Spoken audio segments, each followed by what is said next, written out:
తెలంగాణ రాష్ట్రంలో జరుగుతున్న బీసీ ఐక్యతలో పోరాటంలో భాగంగా మనకు కనిపిస్తున్నది ఏంటంటే 78 సంవత్సరాల భారత స్వాతంత్ర్యం వచ్చిన తర్వాత అన్ని రంగాలలో అయినా రాజకీయంగా అయినా విద్యాపరంగా అయినా ఆర్థిక పరంగా అయినా అన్ని రంగాల లోపల బీసీలకు అన్యాయం జరుగుతుంది. మెజారిటీ ప్రకారంగా జనాభా ప్రాతిపదికనేమో 60% ఉన్నాం.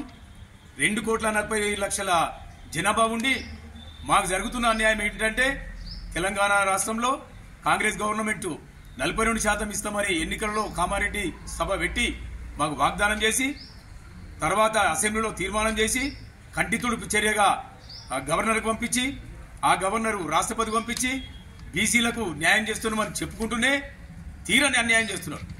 ఇప్పుడు ప్రస్తుతం స్థానిక సంస్థల ఎన్నికల్లో 42% ఇస్తామని మాటిచ్చి తీరని అన్యాయం చేసుకుంటా 17 నుంచి 18% మాకు రిజర్వేషన్ కల్పించారు. దీని ద్వారా మాకు 19% రిజర్వేషన్ అన్యాయం జరిగింది.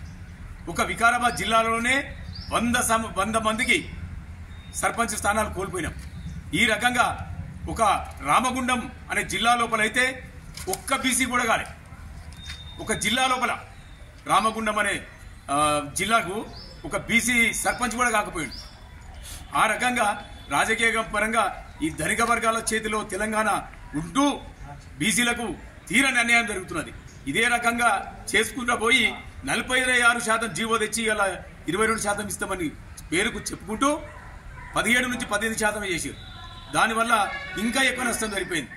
ఈ తెలంగాణ గవర్నమెంట్ అయితేనేమి కేంద్రంలో బీజేపీ గవర్నమెంట్ అయితేనేమి వీళ్ళిద్దరు కూడా బీసీలకు తగిన న్యాయం చేయకపోతే రాబోయే రోజులలో బీసీలమంతా ఏకమై ఈ ఉద్యమం నడిపిస్తూ ఉద్యమం చేస్తూ అందరినీ కలుపుకొని మీ మీద మేము ఎంత పడతాం, మీ 42% సాధించుకునేంత వరకు ఉద్యమం చేస్తాం.